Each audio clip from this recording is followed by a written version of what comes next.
I buried her with my own 2 hands. Not a deputy, not the Undertaker, me. Marshal James Reddick, 15 years wearing a badge and never flinched at death until her. She was the kind of woman that made men change their religion or renounce it altogether. And when she died, I swore I'd never let another soul touch her again. That was 6 months ago. So imagine my blood turn into ice when she knocked on my door last night wearing another woman's name. They say the West is a land of ghosts, but I never thought mine would come knocking. It started back in Elkhorn Ridge, dusty crossroads town pressed up against the canyons. A place you only ride into if you're chasing something or running from it. She called herself Clara when she rode in, hair pinned up like a banker's wife, voice soft like creek water in July. But there was fire in her eyes, the kind of fire that only burns after loss. She wasn't from around here, you could tell that easy. Didn't walk like she belonged, didn't flinch when the saloon doors swung open too hard. Said she was looking for work, cooking, cleaning, maybe helping at the general store. But I saw the pistol under her coat when she thought no one was watching. Saw the scar at her collarbone, fresh, like someone tried to erase her past with steel. And I should have stayed out of it. Lord knows the badge don't come with a savior's crown. But something about the way she looked at me, like I was the last thing she trusted in this broken world. I let her in, gave her a job sweeping floors at the jailhouse, a cot in the back where the air was dry and the walls were thick. She never talked about where she came from, never mentioned family or lovers or the name before Clara. But the bruises on her ribs did all the talking I needed. And every week some stranger would ride through town and ask too many questions. Ranchers, gamblers, one man wore a preacher's coat, but had a bounty hunter's eyes. I watched her face tighten each time they came close. Watched her hand twitch toward her hip. It wasn't long before trouble found her. And when it did, I had to choose. Between the law I swore to uphold and the woman I was starting to lose my soul over. They came for her at dawn. 4 riders, mean-eyed and well-paid. Said she'd stolen something that didn't belong to her. Didn't say what. She didn't deny it. Just stood in the jailhouse doorway, chin lifted like a gallows rope couldn't scare her. I tried to stall him. Said we needed to see the circuit judge. They laughed. Said they'd take her either way, dead or breathing. We had 1 hour before they'd come in, guns drawn. She gave me her real name then, and I buried her 1 week later. At least, that's what I thought. Because the woman at my door last night, she had Clara's eyes, Clara's voice. But she smiled like a stranger and said, "Marshal Reddick, name's Evelyn Marlowe. I heard you were the kind of man who buries his mistakes deep." I didn't speak at first. Didn't move neither. Just stood there in the frame of my own door hat, in one hand, pistol in the other, heart pounding like ID swallowed a war drum. Evelyn Marlowe. That's the name she gave me, like it was just another Tuesday. But my eyes were locked on hers, and no matter how she dressed up the lie, I knew the truth like I knew the weight of my own iron. She was Clara, the same woman ID carried through a thunderstorm, half dead, bleeding from her side. The one who whispered my name like a prayer in the dark. I buried her in a pine box beneath the tall cottonwoods near Devil's Hollow 6 months to the day. I nailed that coffin shut myself, said a few words, just me and the crows. So either I buried the wrong woman, or the devil let her walk back out of that grave. She stepped past me just like that, like she owned the place, boots on my floorboards, coat still damp from the rain. I scanning the walls like she was looking for old ghosts, and Lord help me, they were all still hanging there. "You gonna invite me in, Marshal?" She said casual as a store clerk, "You're already in. You always this quiet when the dead come calling?" I didn't answer that, just closed the door slow behind me and kept my hand near the Colt. She looked different, hair cut short now, like a boy's hat, pulled low jaw, a little tighter, maybe even broken once since I last saw her. But the scar was still there. That small pink line beneath her collarbone, Clara's scar. I sat down in my old rocking chair and waited. She moved to the stove, poured herself coffee from the pot I hadn't touched since dawn. No fear in her bones, like she'd done it 100 times. "I need a place to stay," she said. "You need to start explaining." She didn't blink, didn't smirk, didn't offer no sweet talk to butter me up like she used to. "After you buried me," she said, "they stopped looking. That's what we needed. I had helped. There's a man in Kansas City, goes by Dr. Pierce, fake coroner, real artist with a death certificate. It cost more than I had, but he made sure the girl in that box looked enough like me. My stomach turned cold. Who was she? She looked down, didn't answer. Didn't have to a runaway, maybe a girl no one would miss. Someone who traded her name for a favor, or didn't know she was trading anything at all. You let me bury her. I said you let me grieve for you. She didn't apologize, she just walked over, set the cup down slow beside me, and whispered, if I'd told you the truth back then, you'd be dead now, too. Outside, thunder rumbled, the kind that shakes windows and bones. I could hear the wind picking up through the canyon, carrying dust and bad memories. You here to finish something? I asked. She shook her head. I'm here because the man who wanted me dead 6 months ago, he found out I'm still breathing. She turned to me, then jaw-tight, eyes flint hard. And this time Marshal has not sending 4 men, has sending an army. I didn't ask who he was, not right away. Truth is, I didn't have the nerve, cause I already knew what kind of man it would take to force Clara, Evelyn, whatever name she was wearing, to fake her own death. It wouldn't be some jealous suitor or rough-handed gambler. No, only men who move like shadows and own sheriffs by the pocketful have that kind of reach. She stood by the window now, staring out across the ridge, rain dripping off her hat brim, lightning throwing her reflection against the glass like some ghost was watching her from the dark. You got a plan? I asked. She shook her head. I got hours, maybe less, has sending riders ahead of him. Scouts, men who don't ask questions, just burn what's in their way. You should have kept running. I'm tired of running, she said, low thought. Maybe if I died once I could stop. That hit harder than she meant it to hell. Maybe she meant it that way, because the woman I buried was already breaking when she walked into my town. But now, she was steel forged from something worse than fire. I stood up, walked to the cabinet behind my desk, unlocked it, pulled out 2 rifles wrapped in oilcloth. One was mine, the other, hers. Shed left it behind when she died, still smelled faintly of gunpowder and tobacco. When I handed it to her, she didn't thank me, she just loaded it like a memory. She told me only one name. That night, Marlowe. Didn't say if it was his first name or last. Didn't say how long had owned her, or how deep Shed had to bury herself to escape him. But the way she said it, Marlowe wasn't just a man, he was a wound, a sickness that moved through towns like a dust storm, swallowing families whole. He controls the trail from Tombstone to Carson City. She said owns freight lines, mining claims, judges, and a private army twice the size of Fort Alden. And why would a man like that come after a girl with a broom and a scar? She looked at me, finally looked me full in the face, and her voice dropped so quiet I had to lean in to hear it. Because I stole something from him. She said something he wants more than land or gold.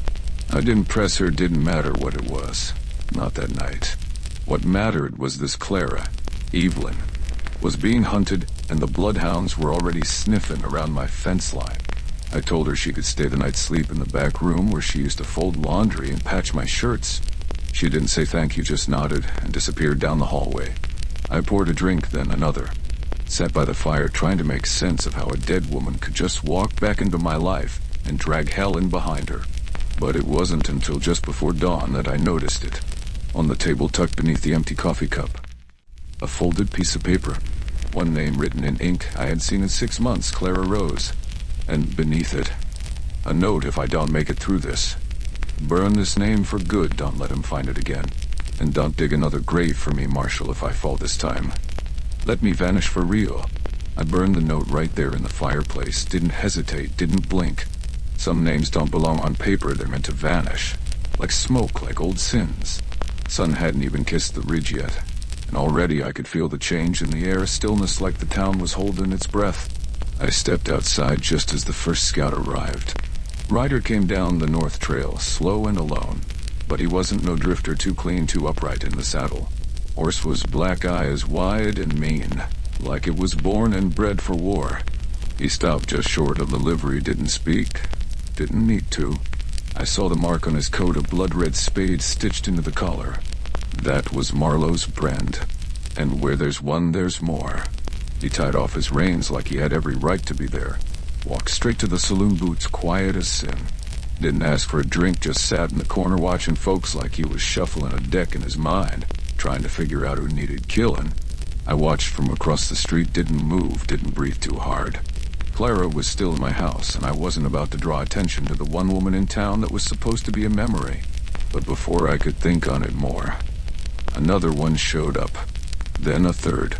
All wearing the same mark.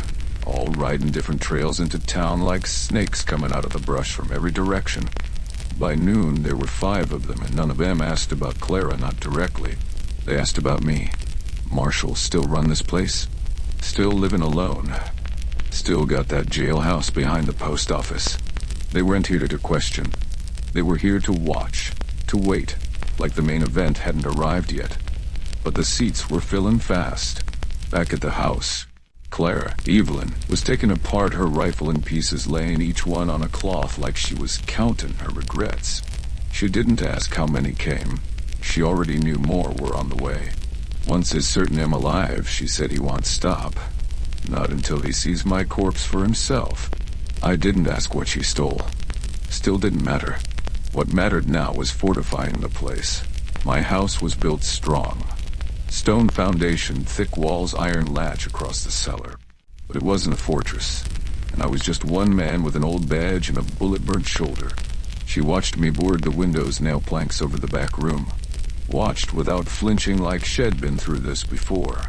You ever think you'd have to do this again? I asked. She didn't answer. Just looked at the floor and said, he doesn't care who he burns, just wants the ashes. That night a note appeared under my door. No sound, no footsteps. Just a folded square of paper that hadn't been there a minute before. I opened it by lantern light. She's not yours to protect, she's his. No name, no signature. But the message was clear. They knew she was here, and they were setting the stage. Come morning, the stage rolled in late. Driver looked rattled. Hands trembling, face pale, like he'd seen something in the hills that shouldn't have been breathing. He didn't wait to unload cargo. Just pulled the brake, jumped down, and walked straight into the saloon, muttering about eyes in the rocks and voices in the wind. I stepped out into the street, hand resting light on my holster. The door opened, and he stepped down. Marlowe. You didn't need a nameplate to know it was him. Some men carry weight on their shoulders. Marlowe carried silence. The kind that bent rooms, broke men, made honest folk forget what they believed in. He wore a black coat long as a shadow. Boots clean, gloves soft. No gun on his hip. He didn't need one. The men behind him had enough iron to take down a cavalry unit. He looked at the town like it was already his. Like he'd bought it with someone else's blood. And when his eyes found mine, he didn't blink, didn't nod, just smiled. Small, cold, like the first crack in a frozen lake. He didn't say Clara's name, didn't say any name, but the message was loud as thunder. He walked to the sheriff's office first. Now that should have been mine, but ID resigned the badge 2 weeks before Clara died. Couldn't carry the law, and carry her secrets too. The new sheriff. A boy from St. Louis, clean, soft-spoken, never seen a man hang. He was out of his office in less than 5 minutes. Didn't come back that day or the next. Marlowe walked in, took the desk, and started signing papers. And just like that, Elkhorn Ridge had a new law. Clara stayed in the cellar. Not out of fear, out of strategy. Shed laid out a map on the dirt floor, scratched marks with charcoal, showed me where his men were likely posted. How they'd close in, what buildings they'd torch first. She wasn't planning to run this time. She was planning to end it. I'll come to you, she said, not yet, but soon. I asked why. She hesitated, then said because he thinks you'll trade me if he says the right thing. That night the knock came. Not loud, not rushed, just a patient tap. I opened the door slow, gun behind my back. Marlowe stood there looking like a preacher, with no gospel left. He didn't smile this time. Didn't ask to come in. Marshal, he said, I respect what you've done. You tried to bury a ghost. It takes guts. I didn't speak. He glanced past me just once. Toward the stairs, toward the room she used to sweep. I just want what's mine, he said. Doesn't have to be blood. Doesn't have to be fire. Then he reached into his coat. Not for a gun. For a letter, sealed, heavy paper, red wax like dried blood. Give this to her, he said. She'll understand. I didn't take it. So he set it on the railing and walked off, slow, calm, like the matter was already settled. When I gave her the letter, she stared at it for a long time. Didn't open it, didn't cry. Just whispered that seal used to mean protection. Now it means execution. And then she opened the letter with shaking hands, read it once, twice, then dropped it into the stove without a word, watched it burn, and said he knows I'm pregnant. I didn't say a word for a long while. Couldn't. Just stood there watching the letter curl black in the stove. Flames dancing, like they knew they'd swallowed something sacred. She sat down slow, like the weight of that secret had been waiting all along to crush her. He thinks it's his, she said finally. Course he does. Then she looked up at me, eyes hollow and dry. But he don't know. I didn't leave to escape him, I left to protect it. I sat across from her, tried to find my voice. You sure? She nodded once. It was after he beat me near to death for asking a question. One of the girls, another house girl. She was gone, just gone. No goodbye. No boots by her bed, just silence. She swallowed hard. I asked what happened. He said she got greedy. Said she forgot who she belonged to. Then he smiled. Said I'd make a better replacement. Her hands were trembling now, even as her voice stayed calm. That's when I started planning. Took months. Dr. Pierce, the runaway girl, the coffin, you, all of it. I needed people who wouldn't ask too many questions. She met my eyes. I didn't plan on loving you. That broke me more than I'll admit, 'cause I remember the night she left. Rain pouring through the cracks in my roof. She'd kissed me like it was the last warmth she'd ever know. And ID let her go back into the dark, back to him. She wasn't running from love. She was dragging it behind her, trying to keep it from getting shot. Later that night, I found her outside, staring at the cottonwoods behind the house, where ID buried the girl I thought was her. I stood beside her, quiet. She didn't look at me. I can't keep running if I do. This child's born into fear, and that's no life. She turned to me then, wind lifting her hair, moonlight catching on her face like she was carved from mercy and grit. So I stay, we fight, and maybe we both die, or maybe we remind him not his to own. I nodded.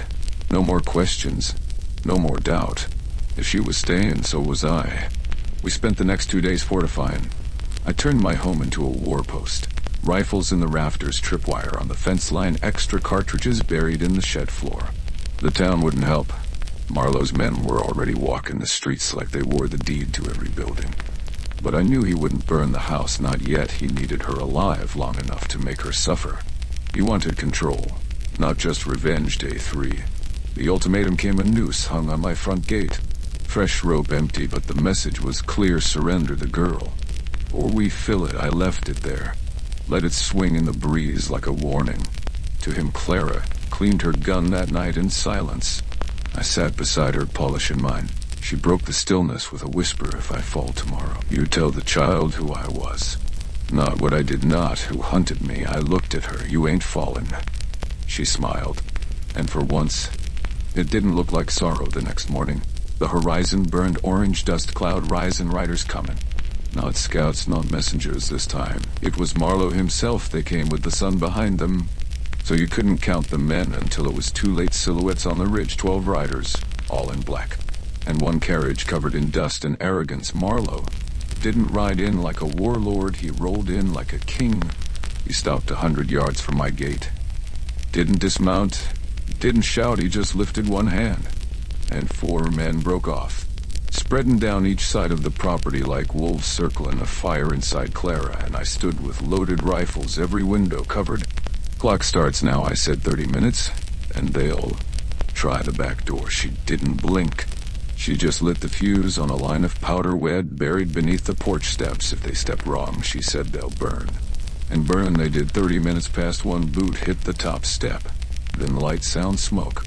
Man went flying back like head been kicked by the hand of God. Screams followed, gunfire erupted, but we were ready. The windows held the cellar, trapdoor stayed bolted, and every bullet we fired found a mark. 3 of EM dropped in the first assault. One dragged himself off with a leg full of buckshot. Marlowe stayed in his carriage, still didn't move, just sat with a glass of wine in his gloved hand. Like it was a chess match, and he already knew where my queen was going. Night fell still. They circled, no more attacks. Just the sound of horses breathing in the dark, boots crunching gravel. Men waiting for exhaustion to do what bullets couldn't. We took turns sleeping, if you could call it that. Clara sat on the edge of the bed, whispering things to the child in her belly. I sat by the door, wondering if I was still a lawman, or just a man waiting to die for the last good thing he'd ever touched. And somewhere past midnight, I heard the hinges creak on the barn out back. They came at dawn. No warnings, no negotiations, just fire first. It was the barn. Then the shed, then the fence line caught like kindling flames, risen high enough to see from the church tower. They wanted to smoke us out. Problem was, they didn't know Clara had been trained by the fire long before they brought it. She burst out through the cellar hatch in the back. Rifle slung across her back, double pistols in hand, took down 2 men before they could blink. While they scrambled toward her, I stepped through the front door and opened hell.